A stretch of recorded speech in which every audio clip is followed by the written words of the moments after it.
bonjour. 네. 안녕하세요, 이빨맨입니다. 예, 이번 영화는 넷플릭스에서 최초 공개한 식스 언더그라운드입니다. 이 영화에 대해서 제일 처음부터 얘기할 건요, 넷플릭스 역사상 가장 큰, 가장 많은 제작비로 제작된 영화고요. 1억 8천만 달러요. 야, 지금까지 이 정도의 규모는 없었죠. 예, 두 번째로는 벼락을 연출했던 그 마이클 베이가 연출한 작품이란 겁니다. 그리고 세 번째로는 라이언 레이놀즈, 데드풀의 그 라이언 레이놀즈가 이 영화에서는 주인공으로 나오죠. 이런 팀으로 만들어져가지고 제작됐고요. 영화가 시작하게 되면 라이언 레이놀즈가 자신이 왜 죽게 되었나, 이 나레이션으로부터 시작되는데, 그 무대는 바로 이탈리아 피렌체로 옮겨집니다. 근데 이 영화가 초반기 내용이 이게 설명하는, 여기에 앞으로 등장하게 될 영화의 제목인 식스 언더그라운드, 이 6명을 얘기하는 겁니다. 그 6명의 캐릭터를 소개하는데 영화에 약 1시간 가까이를 써요. 1시간이 조금 안 됐나? 근데 이게 중간에 띄엄띄엄 얘기를 해주니까, 그래서 영화 초반 편집이 사실 되게 안 좋아요.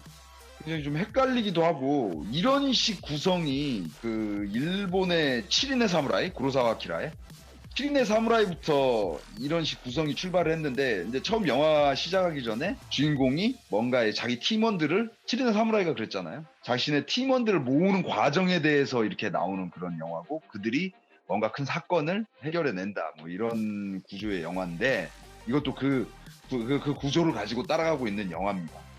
근데 그 설정이 7인의 사무라이나 이런 건 그 유기성이 맞아가지고 그 시간대별로 해서 우리가 전혀 헷갈리지 않게, 그 한 명의 대장 아니면 두세 명 이렇게 그룹이 모이면서 이렇게 만들어지는 구성으로 보여주는데, 이 영화는 그게 아니고, 현재는 지금 피렌체에서 뭔가 차량 추격 씬, 어찌 이제 마피아들한테 이렇게 쫓기고 있는 씬으로 시작을 해요.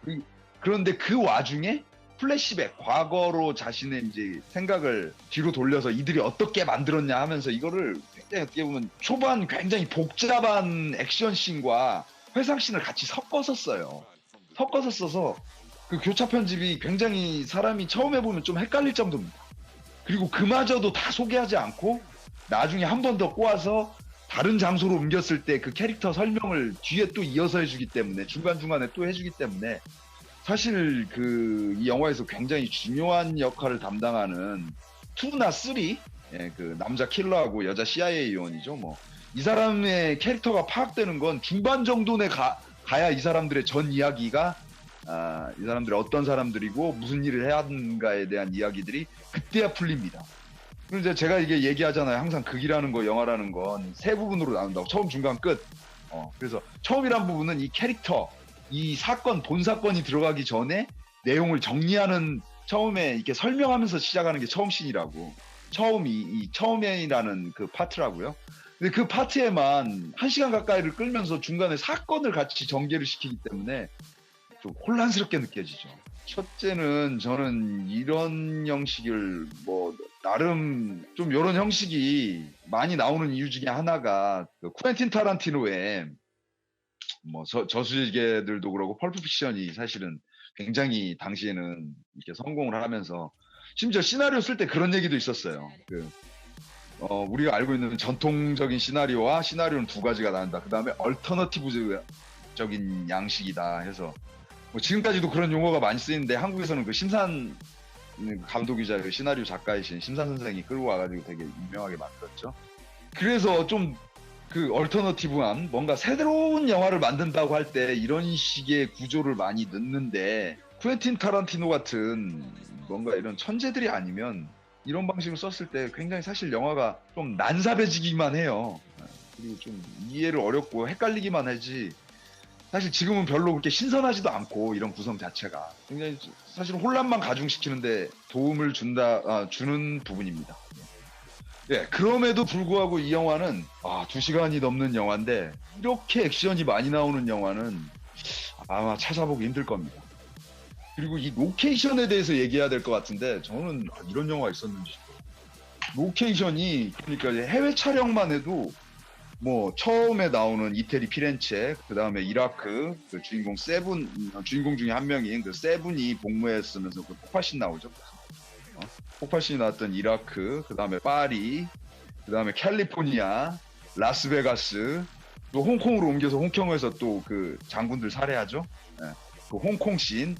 그리고 여기서 이제 그 중동 문제의 그 국가로 나오는 게 거의 여기서는 뭐 투르크 뭐 기스탄 이런 식으로 나오는데 뭐 키르기스탄도 아니고 뭐 투르크 기스탄 뭐 이렇게 나오는데 그거 제가 볼 때는 투르크메니스탄입니다.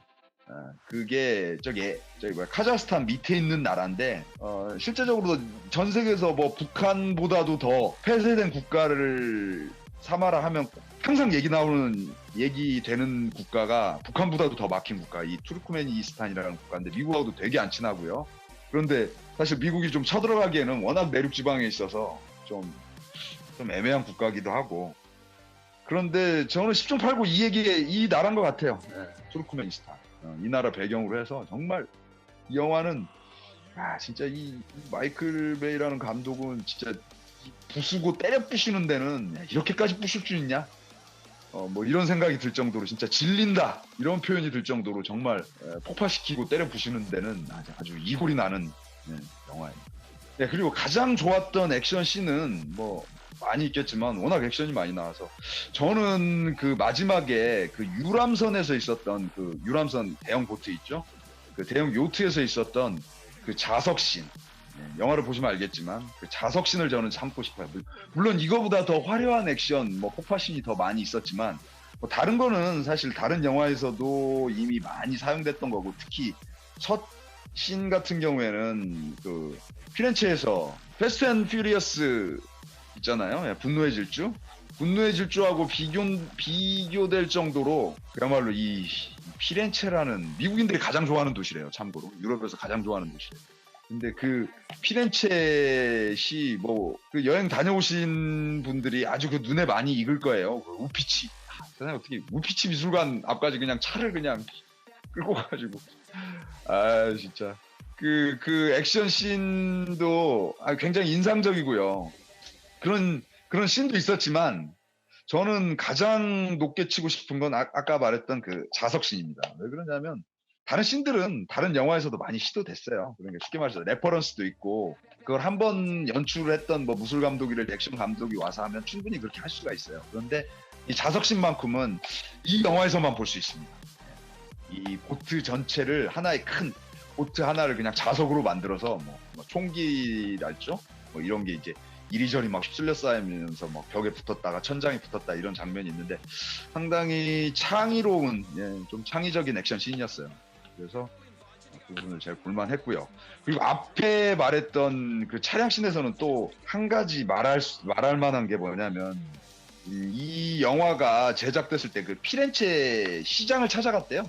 마이클 베이가. 그래가지고 뭐 굉장히 어렵게 설득을 해가지고 영화를 찍었다고 하더라고요. 근데 저는 그래요. 이 영화를 그렇게 찍은 건 좋은데 뭐 부시는 것도 좋아요. 그런데 거기서 보면 이 영화에서 보면 막 우피치 미술관 아니면 그 다비드상이 있는 다비드 그 조각상 있잖아요. 다비드상이 있는 저기 아카데미아 미술관 같은 경우나 이런 데를 정말 그 차로 그 막 조각상 물론 가짜를 썼겠죠. 영화에서는. 영화니까. 근데 그걸 막 차로 막 받아버리고 이러는 게 과연 영화 시나리오상에서 그게 얼마나 중요한 씬인지는 몰라도 저는 상당히 좀 보기가 안 좋더라고요. 그래서 좀 다른 나라에 대해서 다른 나라 그 문화나 이런 거에 대한 진짜 특히 지금 미국 대통령이 트럼프잖아요. 배려라고는 눈꼽만치도 없는 그런 행동이 이 영화에서 고스란히 드러나지 않냐. 그래서 저는 상당히 불편했습니다. 또 불편한 장면이 그 뒤에서도 나오는데 이 영화의 주적인 부분인데 사실 이 마이클 베이라는 감독의 전부터도 지금 나오고 있는 이 정체성 중에서도 하나의 문제되는 부분인데 그리고 거기서 액션 씬에 대해서 한 가지만 더 얘기하자면 특히 그 피렌체 차량 추격씬인데 뭐 여기서 이제 파쿠르도 그렇고 파쿠르 굿씨는 되게 좋았어요. 그 영화 두오모 성당에서 파쿠르 아주 유명한 배우라던데 배우가 이렇게 쫙 뛰어내려오는 거 멀리서 부감샷으로 찍었던 건 그 부분 되게 좋았는데 차량 추격씬 자체는 아무래도 이 패스트 앤 퓨리어스 분노의 질주를 비교 안 할래 안 할 수가 없죠. 이런 추격신은. 근데 그거에 비해서는 뭔가 액션이 예전에 마이클 베이가 좀 아닌 것 같아요. 뭐냐면 좀 약간 반박자가 좀 느려요. 긴장도가 이게 많이 부시고 폭발을 시키고 이러는데 그 긴장감이 좀 떨어집니다. 이거 마이클 베이가 진짜 이제는 뭐 원래 뭐 스토리는 크게 이 사람한테 기대했던 건 아닌데 액션 감 자체도 슬슬 떨어져 가는 게 아니냐. 물론 이 영화에서 많은 시도를 했고 많은 액션씬을 찍었기는 했지만 그마저도 조금 저는 신선하게 느껴지지 않아서 액션씬은 이렇게 정리를 드릴 수 있겠고요. 그 다음에 드라마 부분. 근데 사실 드라마 부분, 이 영화의 스토리를 얘기하면 사실은 깔 거밖에 없어요.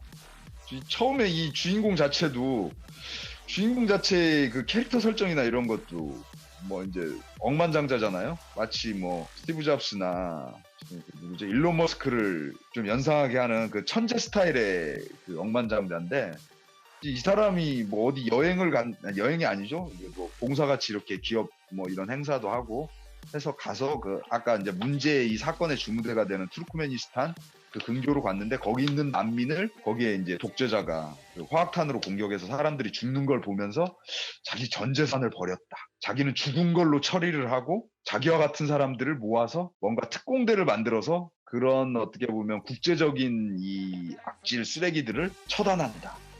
그 스토리가 사실 그렇게 설득적이지가 않아요. 제가 볼 때는.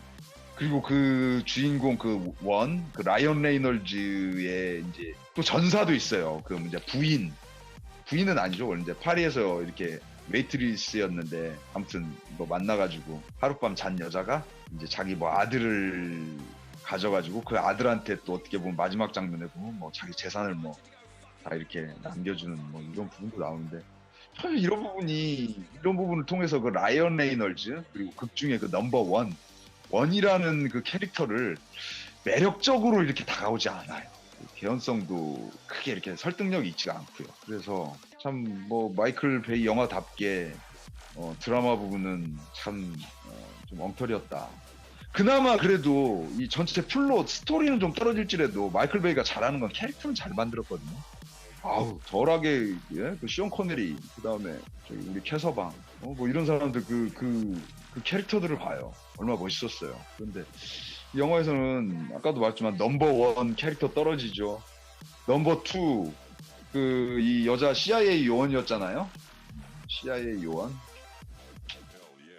그리고 이 영화가 어떻게 보면 이 액션 부분에다가 아낌없이 투자를 할 수 있었던 이유 중에 하나가 그 배우들 쉽게 말해서 이게 출연료로 많이 나가지 않은 것 같아요. 그래서 이 영화 보시면 알겠지만 이 영화에서 우리가 눈에 확 들어오는 사람, 좀 진짜 할리우드 A급 배우라고 말할 수 있는 사람은 주인공 라이언 레이놀즈밖에 없어요.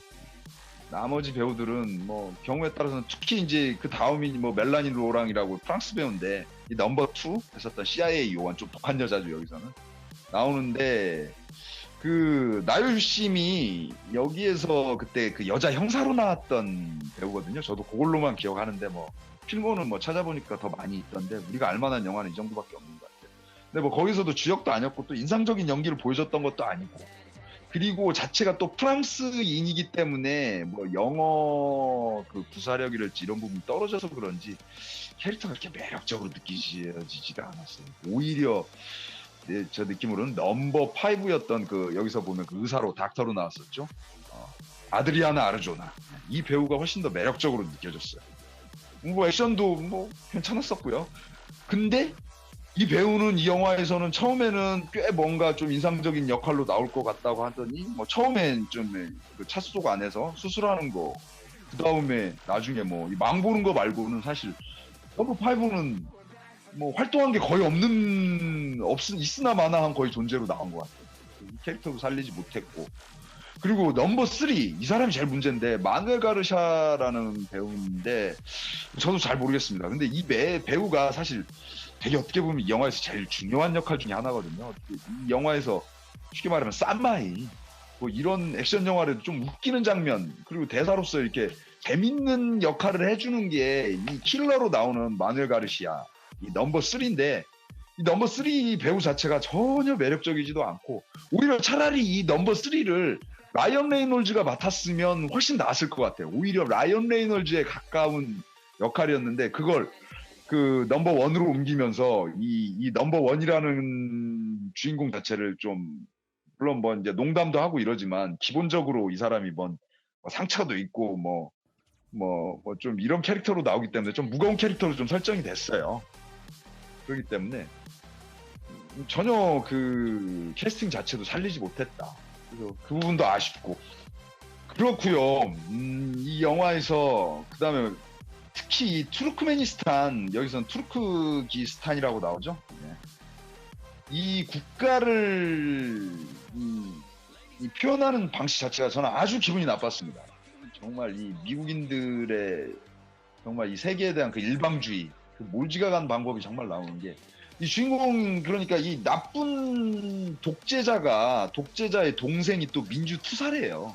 이게 뭐 왕자 왕 이런 구도잖아요. 근데 사실 뭐 미국인들 입장에서는 미국 외에 다른 국가들은 뭐 그렇게 아주 뭐 다 뭐 왕정 국가나 뭐 아니면 뭐 다 뭐 독재자들 국가 뭐 이렇게 단순 비교해서 뭐 다 대물림 세수하는 국가로 보여지는지는 몰라도, 사실 그 나라마다 사실은 그 역사나 그런 사정은 굉장히 복잡하거든요. 근데 그런 거에 대해서는 정말 1도 고려하지 않고, 정말 그거잖아요. 뭐 착한 왕자 나쁜 왕자 있었는데 나쁜 왕자 죽이고 착한 왕자가 왕 되면 그 나라는 뭐 평안해질 것이다, 뭐 이런 구도로 가는 게 너무, 뭐 이거 오리엔탈리즘도 아니고 저는 정말 이게 무식의 소산이라고 보거든요. 그래서 이런 마이클 베이와 이 극중 캐릭터인 넘버 1, 그리고 이 트럼프, 지금 특히나 이 영화가 다른 때 나왔으면 저는 뭐 그렇게까지 욕할 생각은 없는데, 특히나 지금 트럼프의 행동이나 이런 발언들을 볼 때 정말 이 미국이 다른 나라를 대하는 방식에 대해 정말 어떻게 보면 이 영화가 잘 보여주고 있는 것 같아요. 그래서 진짜 저는 이 영화에 대해서는 정말 좋은 점수를 줄 수 없습니다. 그래서 그냥 뭐 이런 것만 놓고 보면 뭐 그냥 뭐 어떻게 보면 액션만 놓고 보면 뭐 범작 뭐 별 3개? 범작 이상은 줄 수도 있을 것 같은데, 정말 이런 태도, 그리고 마이클 베이 트랜스포머 뭐 한 2탄 정도 넘어가면서부터 이 사람이 마틴 가기 시작하더니 그야말로 지금은 스토리에 대해서는 그냥 아예 그냥 신경 안 쓰고 그냥 액션씬만 그냥 찍는 것 같아요. 뭐 따로 써주는 사람 있나? 정말 이런 방식의 그 연출, 넷플릭스가 돈이 투자가 된다고 하면 사실 미국에서만 나오는 돈은 아니거든요. 다른 영화들은 다 미국에서 투자돼서 그냥 미국 자본으로만 만들어지는 영화예요. 근데 지금 넷플릭스는 그런 형식이 아니라고, 우리나라도 지금 100만 넘어서서 200만 가입자가 매달 내는 돈을 이 제작비가 들어가서 하는 건데, 그러면 이건 미국 영화만이 아니라고요. 그런데도 가장 많은 제작비를 들어가지고 만든 영화가 정말 이 세계를 보는 방식이 이따위 시선으로 이 영화를 만든다는 것 자체가 저는 아주 기분이 안 좋았고, 넷플릭스는 진짜 이런 영화에는 정말 투자를 해야 되냐, 그리고 좀 제발 좀 시나리오 좀 검사하고 투자를 했으면 좋겠다, 이런 생각이 듭니다. 그래서요, 저는 이 영화에 별점 하나, 망작이라는 표현을 주고 싶습니다. 최초의 저희 영화 채널 개설 이후 최초의 망작 영화 탄생입니다. 이 영화는 현재 넷플릭스에서 상영 중입니다. 보실 때는 제 생각에는 뭐 정속으로 보실 필요는 없어요. 막 스킵하면서 봐도 충분히 여러분들 액션 볼 수 있는 거 다 볼 수 있으니까요. 2시간 다 버리지 마시고 압축해서 1시간 안에 빨리빨리 스킵하면서 보시면 영화 충분히 이해하면서 볼 수 있습니다. 예, 이 영화는요, 예, 지금 현재 넷플릭스에서 볼 수 있고요. 저희 채널 구독과 좋아요 추천 부탁드립니다. 지금까지 이빨맨이었습니다.